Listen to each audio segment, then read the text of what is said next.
Merci d'être de retour pour la suite, étape numéro 2. Merci aussi pour les commentaires. Oui, effectivement, c'est assez surprenant, une moto qui est restée aussi longtemps dehors. Alors, j'ai aussi un peu fait l'enquête. Alors, il y a effectivement des choses qui, quand on regarde dans le détail, on voit très clairement qu'il va y avoir 2-3 points. Mais pourquoi, en fait, je me suis aussi posé la question, pourquoi finalement il n'y a que peu de rouille ou de pièces trop rouillées?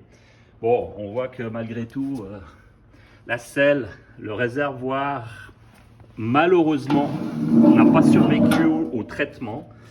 Après nettoyage, voilà. Et oui, le temps a fait son œuvre et il est perforé tout le long de la jointure. Ça pourrait se réparer, mais ouais, on voit très clairement que le réservoir, lui, n'a pas aimé le traitement et la rouille s'est infiltrée dans la totalité du réservoir. Il n'y avait plus d'essence, il y avait de l'eau. Et puis la selle, bien sûr. L'échappement a pas mal tenu le choc. Et puis, ce qui a aussi un peu souffert, c'est effectivement toute la boulonnerie. On voit toute la boulonnerie qui, bon, voilà. Je pense qu'on va avoir besoin de beaucoup de dégrippants pour faire un petit peu toutes ces réparations. Et aussi, pour la suite. Donc, il y a aussi le fait que cette moto, je ne sais pas si on voit, ouais, on voit, 41. Alors, c'est pas 141 ou 241, mais effectivement, sur le carnet, et le propriétaire l'a confirmé, cette moto n'a que 40 000 km. Ce qui pourrait expliquer un petit peu pourquoi elle a encaissé le choc de ces 5 années de position statique. Bon, ceci étant, quelques personnes m'ont fait des commentaires aussi en disant « Tiens, c'est amusant, il y a un trou dans le filtre à air. » Alors en fait, oui. Il y a un trou parce qu'on vient de démonter ceci qui s'appelle le SLS, qui est en fait, qui est en fait un système qui permet d'injecter de l'air du filtre à air directement à la sortie d'échappement, à l'endroit de la sortie d'échappement. Pourquoi?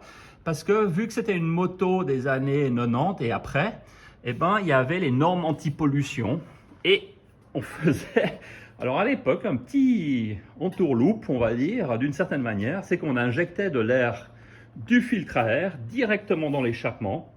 Et ce qui fait qu'à la sortie de l'échappement, ce qu'on mesurait, le CO2 était beaucoup plus faible. Donc, bien sûr, ça, aujourd'hui, il n'y a pas de contrôle technique, contrôle anti-pollution pour ces motos. Donc, on va enlever à l'intérieur de la boîte à air, vous pouvez supprimer ceci, qui sont les valves, les ouvertures. Ceci qui était la canalisation qui allait devant dans le bloc moteur. Et on va boucher tout ça, je vous montrerai un peu la suite. Mais ça explique pourquoi il y a un trou ici. Et bien sûr, en symétrique, un trou ici. Par contre, de ce côté, effectivement, on a eu un gros souci.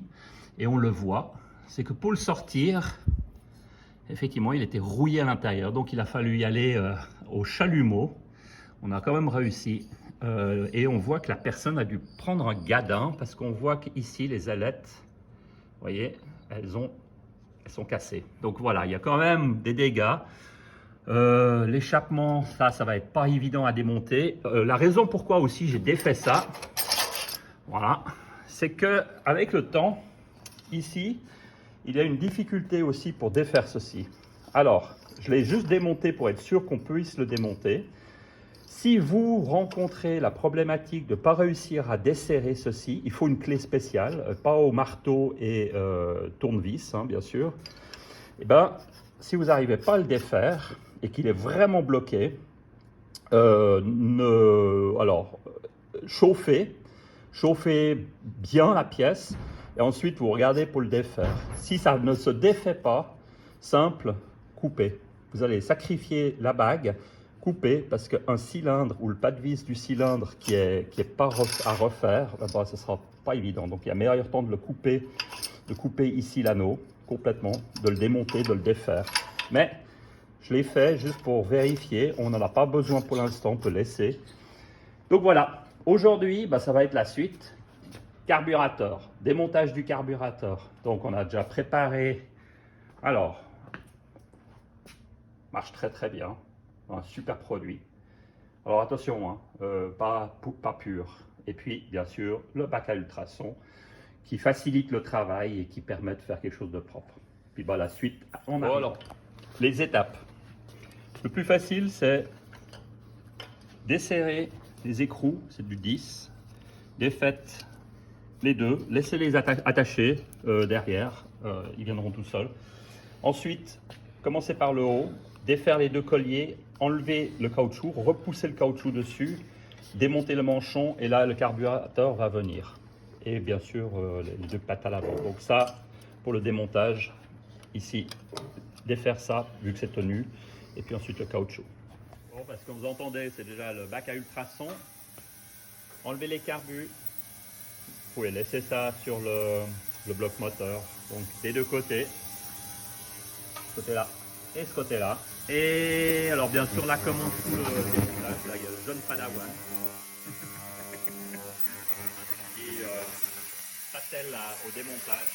Voilà déjà un des carbus qui est complètement désossé, tout est sorti. Voilà. Suite du démontage, donc ouverture du carburateur avec les deux vis supérieures, là où on va trouver la membrane. Sur l'autre, la membrane était foutue.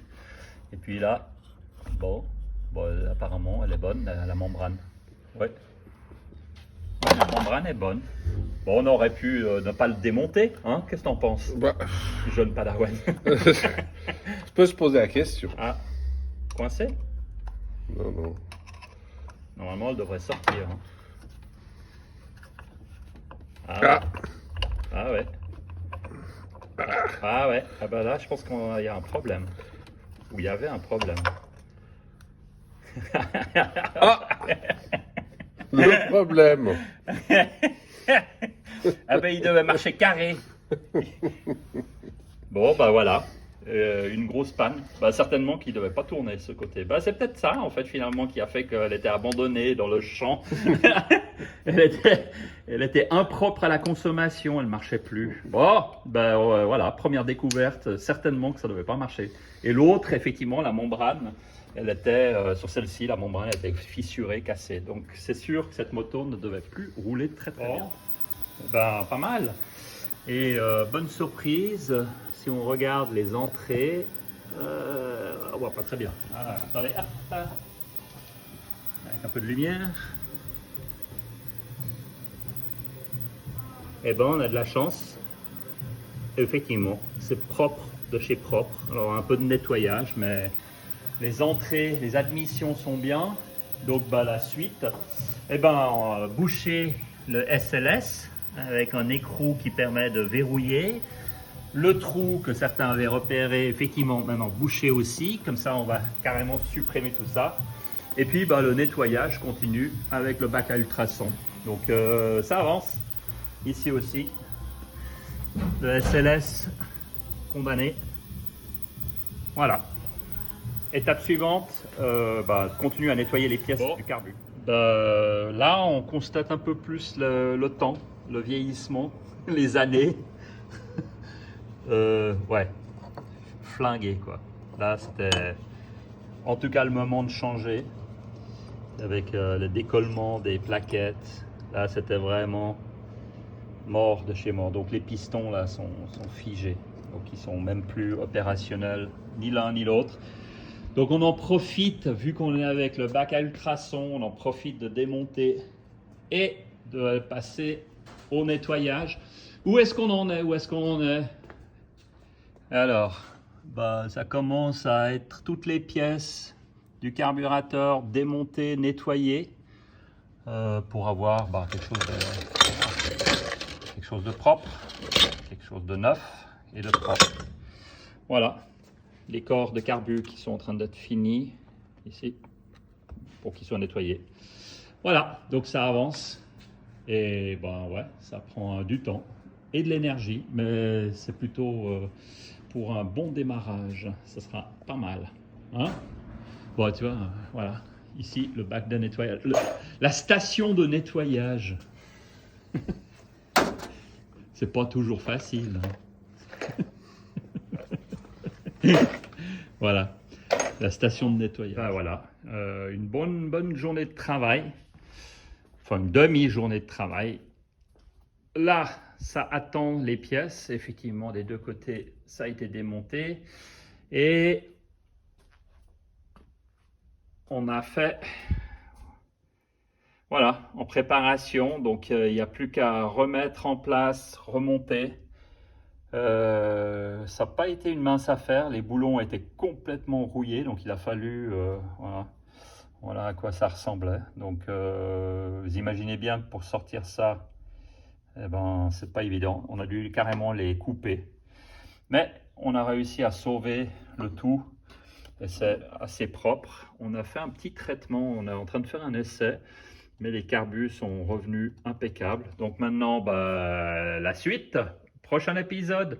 Et puis, n'oubliez pas de continuer à nous liker, de nous suivre. Et puis, bah, avec grand plaisir pour la prochaine session de remontage et vérification probablement du câblage électrique. À tout bientôt!